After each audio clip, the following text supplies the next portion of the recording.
Hello, everybody. This is Dan King with Elevant Wealth, and I want to excuse Brian. He's on vacation with us, but we have a guest host today, Sara Jones. I'll take just a minute and introduce her.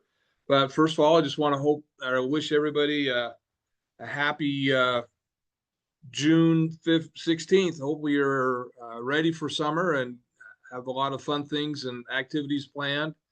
And let us know if there's things as you're planning for those that we can help out with. But getting right into our topics today, wanted to take just a minute and introduce Sara Jones. Her and her family moved here about 24 years ago. She received her accounting degree from BYU and worked for a few years with one of the big international accounting firms, Deloitte Touche, working in their personal finance wing of the tax department.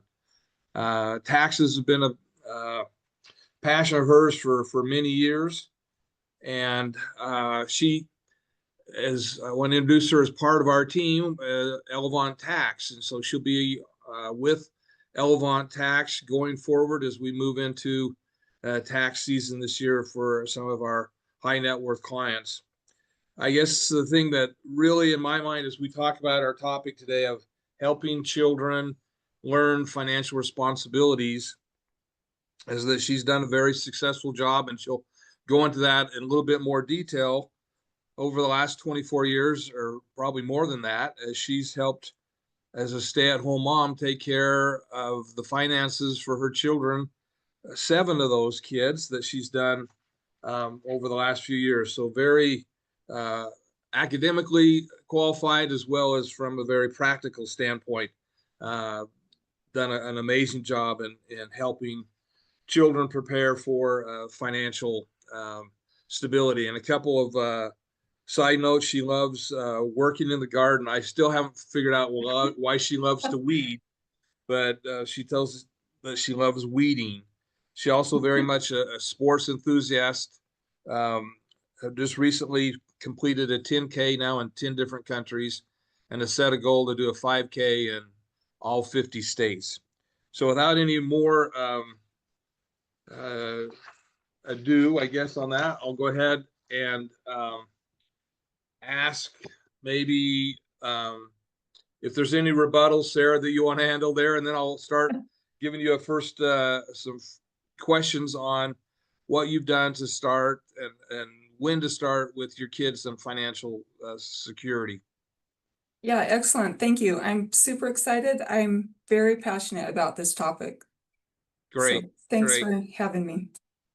So let me just ask, as we talk about this, is it ever too early, or when should you start talking to your kids about financial education? Okay, the emphatic answer to that is no, it's never too early. You can always start even as babies. I don't know if you can see these. These are books that you can read to your children that just introduce financial topics and get them used to kind of talking about money so they're familiar with it. A lot of children and frankly adults are nervous about the topic of money, and this helps kids get comfortable and feel like it's something that they can do. So it's never too early. There's a significant link between financial education and general life skills. So the earlier on we can teach our children these skills, the more it will play out in every aspect of their life. They'll learn problem solving, critical thinking, creativity, goal setting, hard work, self-control, and gratitude. So many life skills come from learning how to earn and manage and invest money. So there's never a too early time to start, and it's the best gift you can give your children is to have financial confidence and be empowered adults. So that's amazing. I was impressed when you showed me that book earlier that Dr. Seuss had approached that topic, and I thought I'd read every Dr. Seuss book to my kids. So I've got one I gotta have to start over with the grandkids on. You mentioned earlier you had a special radio or something that you wanted to share with our clients. Why don't you go ahead and tell us about that now? Yes, yeah, I do want to just share an example of how these topics and habits and skills have helped our children. So you can see this. This is super old. We probably don't see these on the shelves anymore. When my oldest daughter was 4 years old, we were at Fred Meyer here in Twin Falls, and she saw this radio and wanted it desperately. And even at that young age of 4 years old, I knew that she could learn financial skills. And so we looked at the price tag, we went home, we made her a little plan, and I didn't make it for her, I made it with her, and helping her brainstorm ideas of how she could earn money. And at 4 years old, you can't earn fast.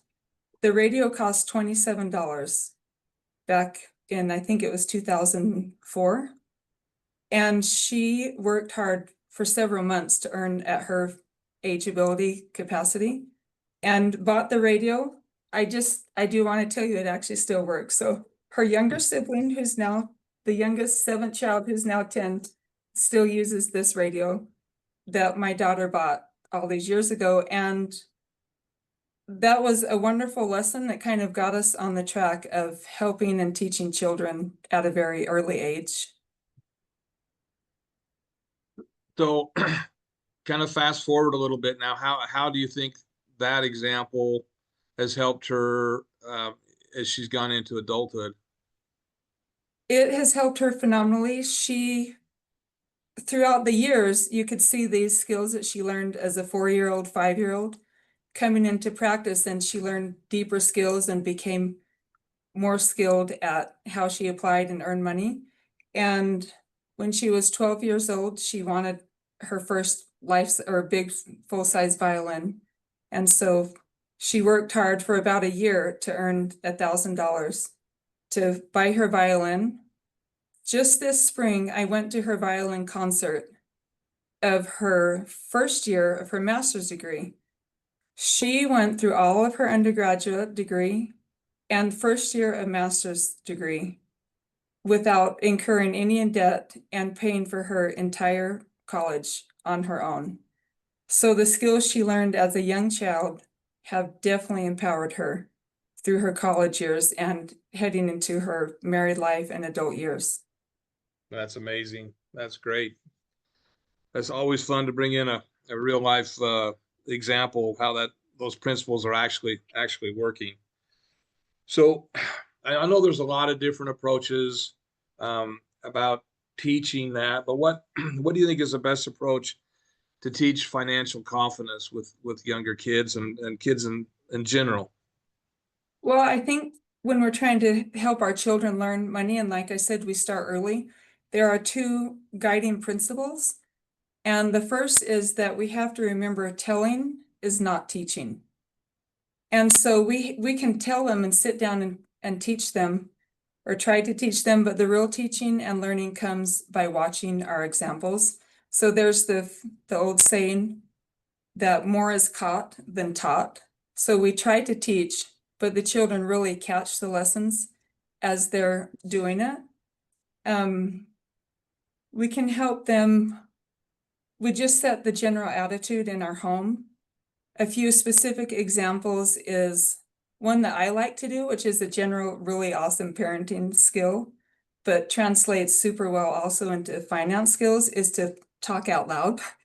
So as you're doing a project with the kids, you might say, well, this has been a fun project. Now we're all done, except we need to clean up. And so then they learn from your speaking instead of just say, now clean up. That also can be practiced very well with money management. So you can talk out loud as you're in the grocery store or out shopping and say, I really love this item X. I sure would love to have it, but I'm saving for item Y, so I think I won't get X today. And you just kind of talk out loud your thought process without giving them a lecture. That goes a long way for teaching children. And another thing is to involve them in family budgeting, which you don't want to give them the entire budget, but help them budget with things that they do have control over and help them see your thought process and how you're allocating the different money that you have. And another thing that you can do to involve children and set the stage in your home is if you have a problem or something that's broken, involve them in brainstorming, how could we fix this item instead of running out and buying a new one? Small little things like that get their minds thinking and wiring their brains to, I don't have to spend everything today. I can be creative and put away money to save for tomorrow. So did you, probably not in every aspect or every situation, but did you include kids in financial decisions as a family? So for example, buying a new car or a new TV or any of those kind of financial decisions? Oh, absolutely. One idea, I was going to talk about this in a little bit later, but let's talk about it right now. This is one of my favorite things to do with young kids, and it actually even works with teens. I'm not sure if you can see this. So a really good way to involve children with something that they are eager and happy to help fund is a family vacation. And instead of just saying, we're going to go to Disneyland and having them just get excited, it's really awesome when your kids help earn the money for that vacation. And it means so much more to them. So these are some notes that I've had for several years. Our kids, earlier on in my life, I lived in Japan for a little bit, and my children really wanted to go and see the land where I had lived. And we wanted to help them be invested and own this trip. So we started 2 or 3 years early, and they each had a assignment, I guess you could call it. So every person was in charge of one meal or one activity that they worked hard to earn the money for. So they might pay for one trip on the bullet train, or each child had a way that they could contribute to the trip that they were working towards individually. And in addition to that, as a family, we had these little baggies, and let's see, it's upside down. So this was 2016, so the movie Inside Out had just come out, and the kids wanted to go see it in the theater. And we said, would you rather see that in the theater now and it takes a lot of money to take 9 people to the theater. So would you rather do that, or would you rather put aside the money towards our Japan trip? So we made what we called the Japan can. And every time the kids had a choice, one day they wanted to do a skiing trip, and we said, would you rather go skiing or save it for Japan? So every time they made a choice and practiced self-control and delayed gratitude, they would write down the thing that they gave up and put it in Japan can to signify what they were saving for. And I think when we use visual aids like that, instead of just saying, we can't do that, we're saving for a trip, the visual aid really hit home and helped them to understand there's a lot of things we can do in life, but there's a give and take. And it takes some sacrifice and self-control. So this is a great idea. Even I use this with my teenagers, and they kind of self-monitor it, but to have a visual of what they want and involve them in that way. And that could be for a new car, or, anything that the family is working towards together. But it has worked well for our family vacations. That's cool. So how did you come up with the system or the process of helping your kids earn money for radio or the Japan trip? How did that evolve? Or I guess maybe start with the process, what you used. Well, this is actually the second fundamental principle that we have used in helping our children to gain financial confidence, and I call it simulating real life. And so I am a personal advocate or non-advocate of allowance. I do not think, and a lot of studies and psychology of money tell us that giving money outright to our children is not healthy for them financially, life skills wise, or emotionally. And so in our house, we did not ever give an allowance. And I would just go by the principle that I don't get paid to make my bed. I don't get paid to sweep my floor. Money never just appears on my countertop for me. And so I don't feel like it's realistic for kids to just be given an outright allowance. But it is a wonderful opportunity to teach kids those life skills if you connect the money they receive with something they have to do or something they have to learn. So some of our things came from doing, some came from learning, some came from practicing. And a few of the different things that we did that help kids learn without giving outright allowance. And just let me back up. It is really important for kids to have some money to practice with. So it is important that they have these opportunities, but harmful if you just outright give it to them. And some of the things that we did, we helped them try to be super creative. And one thing that you can do with children of any age is to make a list with 2 columns. We call it mix and match. And one column is all the things that they really love to do. And another is the things that they're good at. And then you kind of look at it and mix and match. What do I love to do? What am I really good at? How could I use this in a creative way to earn money? So the daughter who wanted the radio, she really is clean and organized. That's one of her things. And she loves people and the neighbors. So she came up with, she made her own little business when she was 6 or 7 and called it Best Baseboards. And she went around to the neighbors and cleaned their baseboards. So that was the way that she could earn money with something she was good at. And a lot of adults don't think about that. So it was a helpful service also. Another thing that we like to do is to reward life skills. And I know I've talked a lot about life skills, but this is what we're after, right? We want our kids to be financially confident and have that translate into many areas of their life. And so instead of just, again, giving that outright allowance, we would reward them for things that they would in real life situation be rewarded for. So if you show up early for work every day, your boss is going to notice you, and eventually he'll give you a raise. If you do a really good detailed job and don't skip the corners, he's going to give you a great recommendation on your resume. And so those kind of examples, sometimes we would reward our kids not for doing their chores, but if they did their chores early, or if they did their chores without asking, or if they swept in the corner. And so we really tried to emphasize, simulate real life and the skills that will help them as adults. And that's probably my favorite tip, is to simulate real life in your budget, in your planning with the kids. And another great thing that you can involve your kids in as soon as they know how to write is learning how to set up and keep a budget.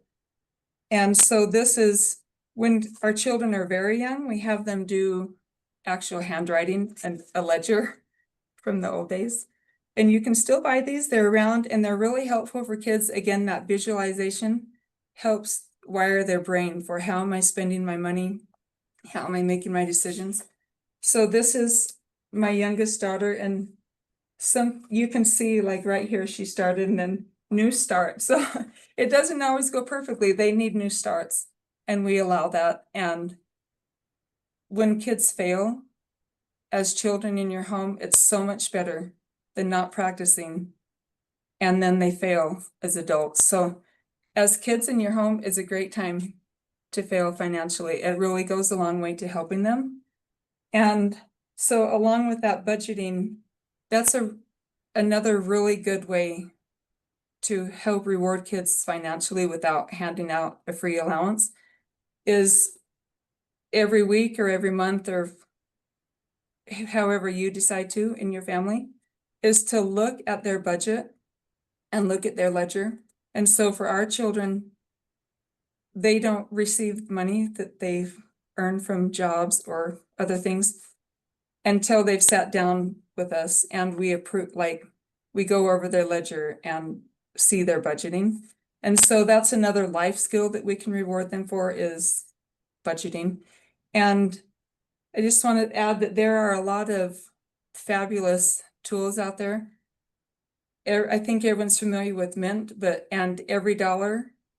But my new personal favorite is You Need a Budget. And the philosophy behind it, it's an app that you can use right on your phone. And so the kids, as soon as they have a phone, can use that instead of their ledger or their computer. But the motto of it is, where does your money go? And then the answer is wherever you tell it to. So it's kind of the envelope system, but on an app. And it works really great for kids, teaching them how to budget. Very cool. Very cool. As you move into, so we've talked about creating this simulated real life and budgeting and then saving for things. And I guess the beauty of what you mentioned is that you can create that however you want to, as far as, how you're, basing their finance, how much they get, how much money they get, if they do a good job or they do it early or whatever. I really like that. How have you incorporated maybe moving into or introducing investing?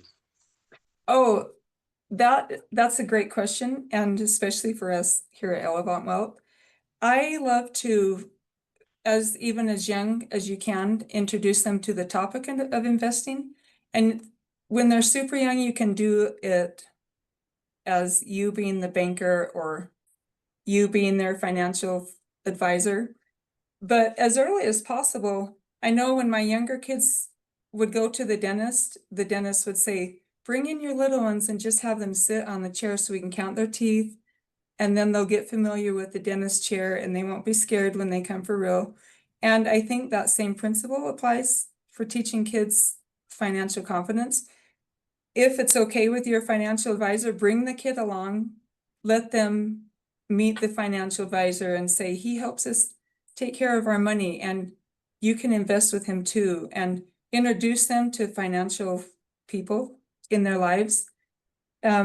Talk about their investments and help them understand how saving early can grow and compound and be more in the future. And we actually recently had a little experience with this where one of my children wanted to do an activity but didn't have the funds. And so this child wanted to get the money out of their investment account. So we sat down and looked at their recent statements and how much have you earned? And if you get $500 out, this is going to have this amount of impact. And $500 for that activity turned out that he was going to miss out on around $3,600 by the time he needed it for his college and higher education. And so that really was eye-opening to him to see how leaving it in the market could grow and how taking it out, even that small amount, could really impact his future savings and earnings. So I think Great. Yeah. So as I think back about raising my kids and all those things, sometimes you're lucky to get them dressed and off to school. I guess how do you motivate your kids to want to do this? What were some of the things that helped you as you were raising kids? Well, I think different social and family situations lend themselves to motivation. When I was a child, we were raised in poverty. We didn't have any money as a family, and so we were motivated by necessity. But when you're a high wealth individual, it's much more difficult to teach these life skills and financial habits to children because money can be around very easily. And this takes a lot of courage and self-discipline actually on the parents' part to not let the money be around the kids. So you could have $3 million in the investments in bank, but still live on a budget. And you can have a lot of money saved, but maybe not always drive the fanciest car and help your kids learn. One saying that we have is that wealth is what you don't see. So if you're saving and investing, people don't see that. It's in the bank, but sometimes you want to have the kids show it. Anyway, in our family, we have worked hard to sometimes create scarcity. So we have had our kids, even from a young age, as soon as they turn 4 years old, they have to buy all of their own clothes. And I know that kind of seems like the tiger mom. But again, we have seen the benefits as our kids have paid for all their own college. And as parents, we want to save and we want to help them. And what we have done personally is that we definitely do save for college, but our kids don't know it, so don't tell them. So they think in their minds that they are paying for all their own college. And like I said, my older daughter did. But if they have that mindset, I'm responsible for myself instead of mom and dad hand it and hand it and hand it, then they will learn the work ethic and the skills that they need to be empowered adults. And it's been really rewarding. Several of our older children are in college or have done other volunteer things that have required a lot of money. And once we know that they are financially confident, then we'll start opening our purse strings a little more to them. But we usually wait until we have seen them demonstrate a lot of good skills before we confess to them that we have money saved for them. And every single one of our kids so far has turned down our help. They've said, I've got this, Mom. No, I really want to pay for it on my own. And to me, that is an empowered, financially confident adult. Awesome. Well, maybe with remaining time, I'm going to turn the questions over to you for just a moment, and maybe both of us can address this a little bit as we're talking to our clients that maybe they're in a situation where you're at, where their kids are out of college or a little older. You know, my situation, my 4 kids are all married, raising their own kids, or maybe you just got grandkids. So I guess the question is, as once we're retired or an adult in a situation where you've somewhat accomplished financial security, how do you continue to help those kids? So I have my thoughts, but I know you just spent a week with your children, your adult children, so I want to learn from you because I'm just starting down the path of adult children. So well, I did just spend a week with my kids, and it was a great opportunity to sit down at dinner time with them and just say, okay, you know, what things did we do right as parents? What did we do wrong? And we had some sort of a modified system that, you know, the kids had certain things that, you know, you live there and that's just the price of living in our home, that you had to do certain things. And then we had them do things in order to have extra money and those types of things. But as we were talking with them, the one thing that came from all 4 of them is that as adults, as parents or grandparents, we need to realize that we need to be the ones to take the initiative to interject and to teach them certain principles. And I think the one is that nobody else is teaching this. I'm glad to see Dr. Seuss is helping out, but there's no real regiment as you go through school that talks about that. I think they have made a few changes, but there's not a personal finance class that teaches how to do a checking account, how to do a budget, what a 401k or an IRA or a Roth or any type those retirement plans.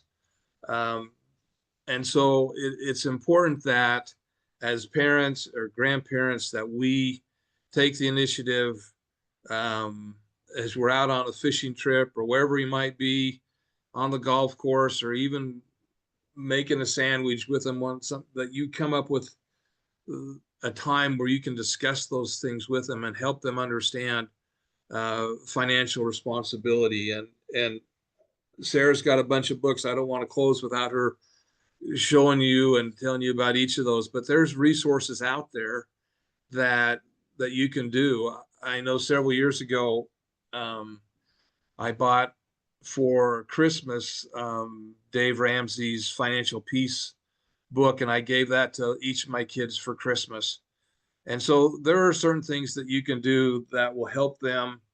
And it was a real enlightening, very energetic conversation when we talked about some of those things. And one of my daughter-in-laws had been working at her job for 5 years before she married my son, and had not started her retirement plan until they got married. And so it was interesting. And obviously she wished she would have started sooner. So that was the one issue, I think, is that we need to continue that parenting process by making sure that we're providing them with resources or opportunities to learn about finances. And I guess the other thing, Sarah, that I feel important about to mention is that as we're in that stage of our lives, we're able to spend more because we've had 30, 40, maybe 50 years of working in the workforce, and we have money set aside. You know, when we were first married, we saved for a week or two to have enough money to rent a VCR and a player and a VCR. And now you just turn on Netflix or Prime or the cable.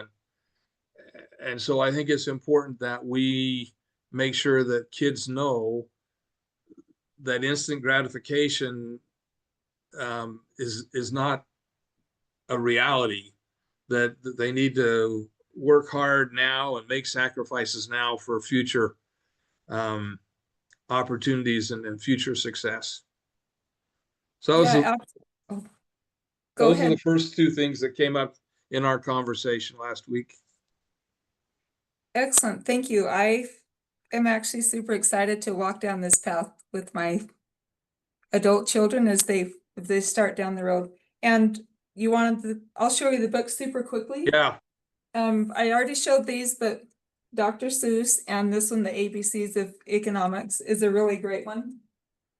And then this one you can start, it's called My First Money Book. You can start this one as early as 3 or 4. It has very large print, and it has like 1 page on saving, earning, giving. Yeah, that's good for grandparents as well as young kids. They can read it. Yeah. And as gifts. Yeah. As grandparents, there's so many things that you can do. I'm not a grandmother yet. I'm excited for it. But as grandparents, you can still impact, like you said, your adult children, but you have a very large impact on your grandchildren. So you can give them every year or every so often, you could give them a book. You mentioned visiting with them on the fishing trip. Maybe you say to your grandson, hey, why don't we save together to go on this fishing trip? So you can use some of the principles for children for your grandchildren. And hopefully their parents are doing that, but sometimes the parents might not. So grandchildren could do it. Anyway, here's some for younger kids. Maybe I really like this one, Investing for Kids, Piggy Banks to Portfolios. And all of these talk about simple saving at first and have a little bit about investing in the market, which is you're not ever too young to learn about that. And then here's 2 really great ones for teens. And these ones dive a little deeper. They go into the weeds a little bit more and give more practical skills to the kids. For kids or adults, these are my favorite 4. I'm super excited about it. I just want to go hand them out on the street corner. If every person had these books, our world would be a different place if people lived by these principles. So this one is actually great for even young kids. It tells a story, The Richest Man in Babylon. You could read that out loud as a family for a family night or a family activity. It's a fun story. It's also phenomenal for adults. So there's that one. The Millionaire Next Door. Great, great book. It should be a must read for everyone. And The Simple Path to Wealth is fabulous. This was actually written by a father who had, like you said, Dan, an adult child who came and said, "What should I do, Dad?" He wrote down an outline of some things she could do and decided to turn it into a book. So this is written from a grandfather, father to child. So it's a great one. And then this is my very, very favorite, Psychology of Money. It's really great book.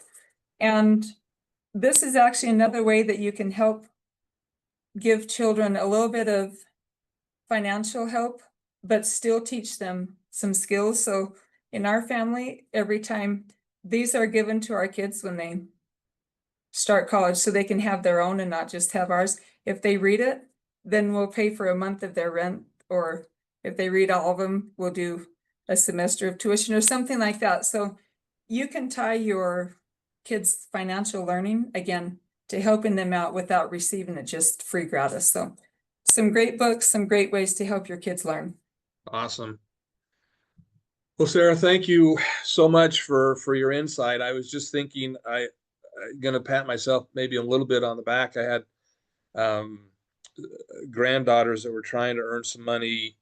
I can't remember why, but my wife and daughters and daughter-in-law are planning a women's trip or something, and several of the granddaughters wanted to go, and they needed to earn some money. And somebody in our parking lot had taken and thrown rocks out into the parking lot. And so I'm not sure it was the best thing, but I paid my granddaughters to come pick up rocks. And Fabulous so thing. yeah.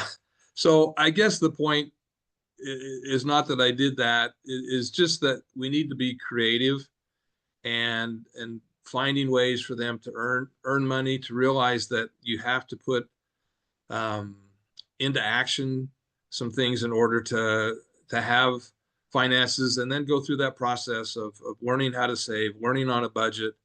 And then from what Sarah has shown us today is that there are resources out there, whether it's for small children, teenage, young adults, or even as adults now, that we have things that we can revisit and make sure that we're on track.